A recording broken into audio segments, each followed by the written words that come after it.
स्वागत है हमारे एक और इस नए वीडियो में। अगर आपने इससे पहले का वीडियो नहीं देखा है तो सबसे पहले जा करके आप लोग वो वीडियो देख लीजिए, क्योंकि आज का जो हमारा चैप्टर है वो द्विघात समीकरण होने वाला है।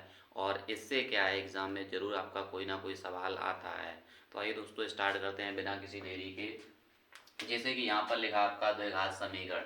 तो आपका द्विघात समीकरण क्या होता है, हमने ये लिख दिया जैसे a x square plus b x plus c बराबर जीरो। अगर आपका एक्स स्क्वायर का गुणांक ए दिया गया है और इस एक्स का गुणांक बी दिया गया है और सी जो है यहाँ पर क्या है, एक अचर पद दिया गया, बराबर में क्या दिया गया आपका जीरो। अगर आपका ऐसा लिखा है तब तो जो है वो आपका द्विघात समीकरण कहलाएगा। अगर आपसे ये कह दिया जाए कि द्विघात समीकरण के क्या क्या मूल हो सकते हैं, तो जैसे द्विघात समीकरण के जो मूल होते हैं, एक तो अल्फा होता है, दूसरा आपका बीटा हो जाएगा। अगर आपसे पूछ लिया जाए कि मूलों का योग बताइए, तो आपने देखा होगा जो मूलों का योग होता है तो अल्फा प्लस बीटा को जोड़ दिया जाए तो योग कहलाएगा। अगर आपसे गुणनफल कह रहा है तो दोनों का गुणा कर दीजिए। अगर आपसे अंतर कह रहा है तो दोनों का क्या करेंगे, अंतर कर देंगे। तो हमने जैसे लिख दिया कि मूलों का योग, ये आपसे पूछा जाता है कि तो मूलों का योग जो हो जाएगा अल्फा और प्लस का बीटा, ये बराबर होता है माइनस का बी अपान ए होता है। जहाँ पर जो माइनस का जो बी दिया गया वो दिया होता है आपका एक्स का गुणांक। तो यहाँ पर हमने लिख दिया माइनस का चिन्ह था, ये हमने माइनस का चिन्ह लगा दिया। बी का जो मान है वो किसका दिया गया, ये एक्स का गुणांक दिया गया, तो हमने लिख दिया एक्स का गुणांक। यानी कि जो बी का जो मान है वो किसका दिया गया, ये एक्स का गुणांक दिया गया है। उसके बाद जब आप देखोगे, ये देखो एक्स स्क्वायर का गुणांक कितना दिया गया है, ए दिया गया है, और यहाँ पर अपान में कितना दिया गया है, ए दिया गया है। तो आप देख सकते हो तो ए की जगह क्या लिखा जाएगा, ये जो ए जो दिया गया है ये एक्स स्क्वायर का गुणांक दिया गया है, तो हमने भी वही लिख दिया। जो माइनस का बी था वो हो जाएगा आपका किसका, माइनस एक्स का गुणांक हो जाएगा, और जो ए था वो काय का हो जाएगा, आपका एक्स स्क्वायर का गुणांक हो जाएगा। उसके बाद आपसे पूछा जाता है कि मूलों का गुणनफल निकालिए। तो गुणनफल का मतलब होता है अल्फा और इंटू का, अल्फा इंटू बीटा दोनों को क्या करना है, आपस में आपको गुणा कर देना है। ये हो जाता है अपना सी अपान ए। ये क्या, ये दोनों ही फार्मूले हैं। तो सी जहाँ पर क्या एक अचर पद दिया गया तो हमने अचर पद लिख दिया, इस वाले समीकरण में देख सकते हो। और यहाँ पर देखो ये दिया गया ए के साथ लगा है एक्स स्क्वायर, यानी एक्स स्क्वायर का गुणांक कितना दिया गया, ए दिया गया है, तो हमने नीचे लिख दिया एक्स स्क्वायर का गुणांक। ठीक है, तो ये आपसे जो है ये आपके क्या है, ये मूलों का योग बराबर जो होता है माइनस का बी अपान ए होता है। मूलों का गुणनफल जो होता है आपका सी अपान ए होता है। और यहाँ से जो है कोई ना कोई सवाल जरूर बनता है। उसके बाद अगर आपसे ये कह दिया जाए जैसे कि आपको मूलों, जैसे आपको दो मूल दे दिए गए, एक आपको अल्फा दे दिया गया, दूसरा आपको बीटा दे दिया गया, फिर आपसे ये कहा जाएगा कि हमें क्या द्विघात समीकरण बना के दिखाइए।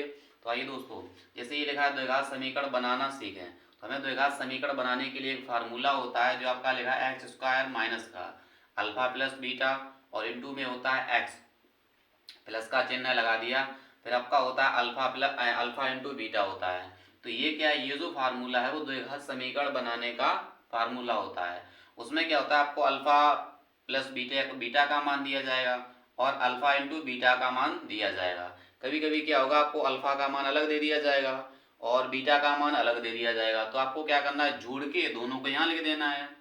ठीक है, और अगर फिर हमें क्या करना है, गुणा करके यहाँ पर मान लिख देना है, तो आपका यहाँ से फार्मूला बन जाएगा और आप जो द्विघात समीकरण आसानी से किया जाएगा। जैसे ये लिखा है श्रीधराचार्य विधि से, तो ये आपका फार्मूला होता है एक्स बराबर होता है माइनस का बी प्लस माइनस रूट में होता है आपका बी स्क्वायर माइनस का फोर ए सी अपान में टू ए होता है।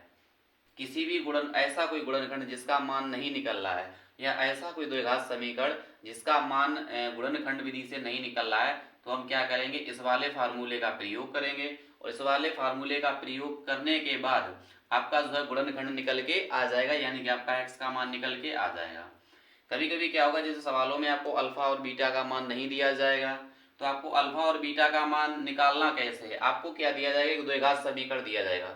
जैसे कि आपका समीकरण दिया गया द्विघात समीकरण, ऐसा ही आपको समीकरण दिया जाएगा।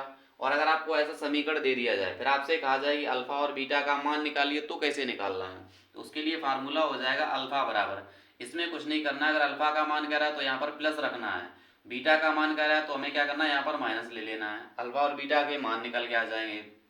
तो अल्फा बराबर हो जाएगा माइनस का बी, यहाँ पर हमने ले लिया सबसे पहले प्लस का, तो प्लस का मान हमने सबसे पहले लिया अल्फा के लिए, तो हो जाएगा अल्फा बराबर माइनस का बी प्लस, ये हो जाएगा रूट में बी स्क्वायर माइनस का फोर ए सी अपान में टू हो जाएगा, टू ए हो जाएगा। ये जो हो जाएगा आपका अल्फा के लिए मान हो जाएगा। अगर आपसे ये कह दिया जाए कि बीटा का मान बताइए, तो आपका बीटा बराबर हो जाएगा माइनस का बी। अब यहाँ पर जहाँ पर हमने प्लस का मान लिया था वहाँ में कौन सा लेना है, माइनस का ले लेना है। तो यहाँ से हो जाएगा आपका माइनस का बी, फिर से माइनस का चिन्ह आ जाएगा और यहाँ से हो जाएगा माइनस का रूट में माइनस का बी स्क्वायर और माइनस का 4ac अपान में क्या हो जाएगा 2a हो जाएगा। अगर आपसे अल्फा का मान कह रहा है तो यहाँ पर कौन सा चिन्ह ले लेना है, प्लस का ले लेना है। अगर आपसे बीटा का मान कह रहा है तो यहाँ से कौन सा चिन्ह ले लेना है, आपको माइनस का चिन्ह ले लेना है। उसके बाद आपसे ये कहता है कि जैसे कि मूल दे दिए जाएंगे, ऐसे ही आपको द्विघात समीकरण दिया जाएगा। उसके बाद आपसे ये पूछ लिया जाएगा कि जो द्विघात समीकरण है इसके जो मूल होंगे वो कैसे होंगे, समान होंगे, परिमेय होंगे या वास्तविक होंगे या आपके जो है मूल काल्पनिक होंगे। तो आपको बता देना है कि ये जो मूल हैं वो कैसे होते हैं। तो आइए देखते हैं। जैसे आपका जो एक और फार्मूला होता है जिसको कहते हैं विभक्त कर। विभक्त कर को विभक्त जो कर होता है उसको डी से प्रदर्शित किया जाता है, क्योंकि इंग्लिश में इसको कहा जाता है डिस्क्रिमिनेशन कहा जाता है, इसीलिए विभक्त कर को डी से प्रदर्शित करते हैं। और ये जो फार्मूला होता है आपका सिर्फ ये वाला होता है, ये जो रूट में लिखा है बी स्क्वायर माइनस का 4ac, यही होता है हमारा विभक्त कर। तो हमने लिख दिया विभक्त कर डी बराबर क्या हो जाएगा आपका बी स्क्वायर माइनस का 4ac, ये जो आपका विभक्त कर हो जाएगा। उसके बाद क्या करना, अगर आपको मूलों की प्रकृति देखना है कि कौन सा मूल काल्पनिक है या कौन सा मूल वास्तविक है या कौन सा मूल परिमेय है या कौन सा मूल आपका अपरिमेय दिया गया है, तो सबसे पहले क्या दिया जाएगा, आपको एक द्विघात समीकरण दिया जाएगा। आपको क्या दिया जाएगा, द्विघात समीकरण दिया जाएगा। जैसे कि हमने लिख दिया 3x स्क्वायर प्लस का 4x माइनस का 4 बराबर 0, ये आपका क्या दिया गया, द्विघात समीकरण दिया गया है।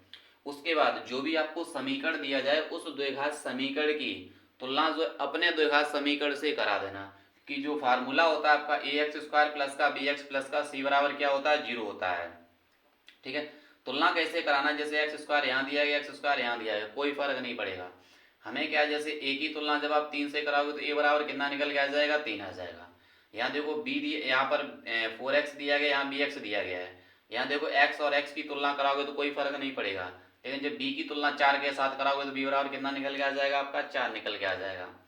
उसी प्रकार यहाँ पर c दिया गया, अचर पद कितना दिया गया है, ये दिया गया आपका c दिया गया है, c की तुलना जब -4 से कराओगे तो कितना आ जाएगा आपका -4 आ जाएगा।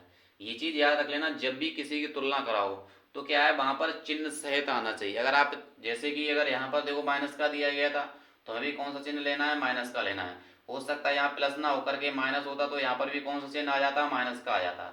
हो सकता है यहाँ पर भी माइनस का होता तो हमें भी यहाँ पे कौन सा लेना पड़ता, ये बराबर माइनस का चिन्ह लेना पड़ता। इसका मतलब ये है कि जौन सा चिन्ह आपके द्विघात समीकरण में दिया जाए, इस वाले समीकरण में जो दिया जाए वही हमें क्या है चिन्ह सहित लेना होता है। उसके बाद अब आपको क्या करना है, जैसे ही आपने ये मान ज्ञात कर लिए, तुलना कराने के बाद ए का मान, बी का मान और सी का मान आपने निकाल लिया। अब जो आपने मान निकाला उसका मान उठा करके किस में रख देना है, इस वाले फार्मूले में रख देना जिसमें आपने विभक्त कर डी बराबर निकाला था आपने बी स्क्वायर माइनस का 4ac। अब जैसे ही आप ये वाले मान इसमें रखोगे तो आपको क्या होगा, कुछ मान प्राप्त हो जाएंगे। यहाँ से क्या होगा, डी के मान जो आपको काफी मान प्राप्त हो जाएंगे। ठीक है, तो जब आपको बहुत सारे मान प्राप्त होंगे तो वही उसी में आपको बताना होता है कि कौन सा मान कैसा दिया गया है। तो हमने लिख दिया नोट बराबर, अगर कहीं पर भी आपका परिमेय और अपरिमेय संख्या आ रही है, जैसे आपने यहाँ पर मान रखा, मान रखने के बाद क्या होगा, अगर आपकी परिमेय संख्या आ रही है या आपकी अपरिमेय संख्या आ रही है तो वो संख्याएं जो बराबर हो जाएंगी वास्तविक संख्या की, यानी कि जो आपकी परिमेय संख्या होती है और अपरिमेय संख्या होती है वो दोनों ही संख्याएं कैसी कहलाएंगी, आपकी वास्तविक संख्याएं कहलाएंगी। हो सकता है कभी कभी क्या होगा, जैसे मूलों में क्या होगा आपका परिमेय ना दिया होगा, वास्तविक दिया हो गया। ठीक है, तो आपको कौन सा है, वास्तविक ही सही कर लेना है, यानी कि परिमेय और अपरिमेय बराबर जो होता है वास्तविक संख्या ही होती है। इसमें 4 कंडीशन बनेगी। हो सकता है डी का मान 0 आ जाए, हो सकता है डी का मान ऋणात्मक आ जाए, हो सकता है डी का मान एक पूर्ण वर्ग संख्या आ जाए, हो सकता है कि डी का मान जो एक अपूर्ण वर्ग संख्या आ जाए। ठीक है, यही 4 कंडीशन बनती हैं। तो सबसे पहली कंडीशन है, अगर डी बराबर आपका 0 आ रहा है, जैसे कि इतना मान उठाया हमने इसमें रख दिया, और अगर डी का मान हमारा 0 आ रहा है तो याद रख लेना जो मूल होगा, मूल आपका कैसा होगा, समान होगा पहली बात। दूसरा जो होगा कैसा हो जाएगा, आपका परिमेय हो जाएगा, क्योंकि परिमेय को मैं वास्तविक ही कह सकता हूं तो इसलिए मैंने यहाँ पर वास्तविक लिख दिया। अगर डी का मान आपका 0 आ रहा है तो आपका जो मूल होगा वो कैसा हो जाएगा, आपका समान होगा और आपका कैसा हो जाएगा, परिमेय हो जाएगा। ठीक, हो सकता है कि डी का मान क्या है, 0 से छोटा आ जाए। अभी तो डी का मान कितना आया, 0 आया है। हो सकता है कि डी का मान जो 0 से छोटा आ जाए, जैसे -1 हो गया, -2 हो गया, माइनस का 3 हो गया, माइनस का 4 हो गया, कुछ भी आ सकता है, मतलब 0 से छोटा आना चाहिए। अगर डी का मान आपका ऋणात्मक आ रहा है, ये देखो ऋणात्मक चिन्ह लगा है, अगर डी का मान आपका ऋणात्मक आ रहा है तो मूल जो होगा वो हमेशा आपका कैसा कहलाएगा, काल्पनिक कहलाएगा। ठीक है, अगर डी का मान ऋणात्मक आ रहा है तो मूल हमेशा कैसा हो जाएगा, आपका काल्पनिक हो जाएगा। बस इस वाले समीकरण में इन तीनों का मान रखना है इसमें। ठीक है, अगर आपका ऋणात्मक मान आ रहा है तो मूल हमेशा कैसा हो जाएगा, आपका काल्पनिक हो जाएगा। तीसरी कंडीशन क्या हो सकती है, हो सकता है कि डी बराबर आपका 1, 4, 9, 16, यानी कि कोई पूर्ण वर्ग संख्या निकल के आ जाए। जैसे आप 4 है, 4 का आप वर्गमूल लोगे तो कितना आ जाएगा, 2 आ जाएगा। 25 का वर्गमूल 5 हो जाएगा। 49 का वर्गमूल 7 हो जाएगा। यानी कि डी बराबर कोई ऐसा मान आ रहा है जिसका आप वर्गमूल ले सकते हो। डी का मान ऐसा आ रहा है जिसका आप वर्गमूल ले सकते हो, तो याद रख लेना उसमें जो आपका मूल होगा वो कैसा होगा, आपका असमान होगा और परिमेय होगा। कैसा होगा, आपका असमान हो जाएगा और परिमेय हो जाएगा।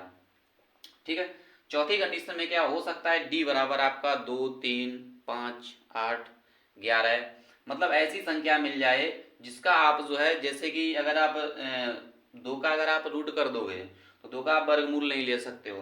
3 का रूट करो, 3 का वर्गमूल नहीं मिलेगा। 5 का रूट करो तो 5 का वर्गमूल नहीं मिलेगा। मतलब ऐसी कोई संख्या आ जाए जिसका आप वर्गमूल नहीं ले सकते हो, जिसका आप वर्गमूल नहीं ले सकते हो, उनको कहा जाता है अपूर्ण वर्ग। अगर आपका अपूर्ण वर्ग आ रहा है, मतलब पूर्ण वर्ग नहीं आ रहा है, कोई संख्या ऐसी है जो अपूर्ण वर्ग है, तब आपका मूल कैसा होगा, मूल तो आपका असमान होगा लेकिन कैसा हो जाएगा, आपका अपरिमेय हो जाएगा। देख लो, देखो कैसे, जैसे कि अगर हमने ये दे दिया गया 4, 4 का जैसे ही आप रूट करोगे तो इसका तो वर्गमूल कितना आ जाएगा, 2 आ जाएगा। मतलब ये तो हमारी हो गई कैसी संख्या, एक परिमेय संख्या हो गई। अगर आपका कोई जैसे मान आ रहा है, जैसे ऋणात्मक मान नहीं आ रहा है, आपका कोई धनात्मक मान आ रहा है, तो दोनों ही जगह क्या होगा, मूल तो आपका असमान होगा, कि यहाँ पर भी असमान होगा और यहाँ पर भी असमान होगा। बात आती है परिमेय और अपरिमेय को कैसे पहचानना है। अगर जैसे कि आपका 4 आ रहा है, जैसे कि मान लिया कि आपका 9 आ रहा है, ठीक है, और 9 का वर्गमूल कितना हो जाएगा, 3, जैसे कि आपका कितना आ रहा है, 16 आ रहा है, तो 16 का वर्गमूल कितना हो जाएगा, 4 आ जाएगा। डी का मान जो भी आए, अगर वो पूर्ण वर्ग बन रहा है, अगर डी का मान जो भी आया है उसका अगर आप वर्गमूल ले सकते हो, तब तो वो आपका कैसा हो जाएगा, परिमेय हो जाएगा। असमान तो दोनों जगह दिया गया तो असमान और परिमेय कहलाएगा। ठीक है, अब जैसे कि मान लिया सेकेंड कंडीशन, अगर डी का मान आपका जैसे मान लिया कि 8 आ गया, डी का मान आपका 11 आ गया, अगर आप 8 का वर्गमूल नहीं ले सकते हो, ना ही तो 11 का वर्गमूल ले सकते हो, तो यानी कि ये जो संख्याएं होंगी वो किसके अंतर्गत जाएंगी, अपरिमेय संख्या के अंतर्गत चली जाएंगी। जैसे आप इसका रूट करोगे तो रूट करने के बाद ना तो 8 का वर्गमूल मिलेगा और ना ही आपको 11 का वर्गमूल मिलेगा। यानी कि ये जो संख्याएं लिखी हैं वो किसके अंतर्गत जाएंगी, आपकी अपरिमेय संख्या के अंतर्गत चली जाएगी। तो आइए देखते हैं एक बार और। जैसे डी बराबर अगर 0 आ रहा है तो मूल आपका कैसा होगा, समान होगा और कैसा कहलाएगा, आपका परिमेय कहलाएगा। हमने पहले ही लिख दिया, अगर आपका कहीं पर भी परिमेय और अपरिमेय आ रहा है तो परिमेय और अपरिमेय संख्याएं कैसी कहलाएंगी, आपकी पूर्ण वर्ग या कैसे नहीं, वास्तविक संख्याएं आपकी कहलाएंगी। उसके बाद डी बराबर 0 आ रहा है तो मूल कैसा होगा, समान होगा और परिमेय होगा। अगर डी का मान 0 से छोटा आ रहा है, यानी कि कोई भी ऋणात्मक मान आ रहा है, डी का मान कोई भी ऋणात्मक मान आ रहा है, तो हमेशा जो उसका मूल होगा वो कैसा कहलाएगा, आपका काल्पनिक कहलाएगा। अगर डी का मान जैसे कि कोई अगर पूर्ण वर्ग संख्या आ रही, जैसे डी का मान आपका 15 आ गया, नहीं 16 आ गया, ठीक है, 25 आ गया, 36 आ गया, ऐसी की संख्या है जिसका आप वर्गमूल ले सकते हो, तो उसका मूल आपका कैसा होगा, हमेशा असमान होगा और आपका कैसा हो जाएगा, परिमेय हो जाएगा। इस परिमेय की जगह आपका वास्तविक भी लिखा हो सकता है। ठीक है, अगर डी का मान 2, 3, 5 ऐसा आ रहा है जिसका आप वर्गमूल नहीं ले सकते हो, मतलब कोई अपूर्ण वर्ग आ रहा है, तो वो जो संख्या हो उसके जो मूल होंगे, मूल उसका कैसा कहलाएगा, आपका असमान होगा और यहाँ पर लिखा है आपका कैसा हो जाएगा, अपरिमेय हो जाएगा, अभी हमने बता दिया है। और अपरिमेय की जगह आपका कैसा भी लिखा जा सकता है, वास्तविक भी। ये सवाल जब भी पूछा जाएगा तो कम से कम जो है आपको 2 या 3 नंबर जो है ये आपको जरूर दे के जाएगा। और जब भी एग्जाम होता है तो ये मतलब हर बार जो है सवाल एग्जाम में जरूर आता है। ये जो है मूल आपसे पक्का पूछा जाता है, 1 नंबर या 2 नंबर में। हो सकता है कि जैसे कि आपको ये सवाल दे दिया जाएगा, ऐसे कोई सवाल दे दिया जाएगा, फिर आपसे आपको खुद से ही मतलब तुलना करनी है और डी बराबर जो होता है b² - 4 इसी में आपको मान रख देना है। मान रखने के बाद जो भी मान आए, ये अगर कंडीशन फॉलो कर रहा है, ये कंडीशन फॉलो करेगा, ये अगर कंडीशन फॉलो कर रहा है तो आपको क्या करना है, ऐसे ही अभी जो बताया है वैसे ही क्या करना है, आपको मूल बता देने हैं।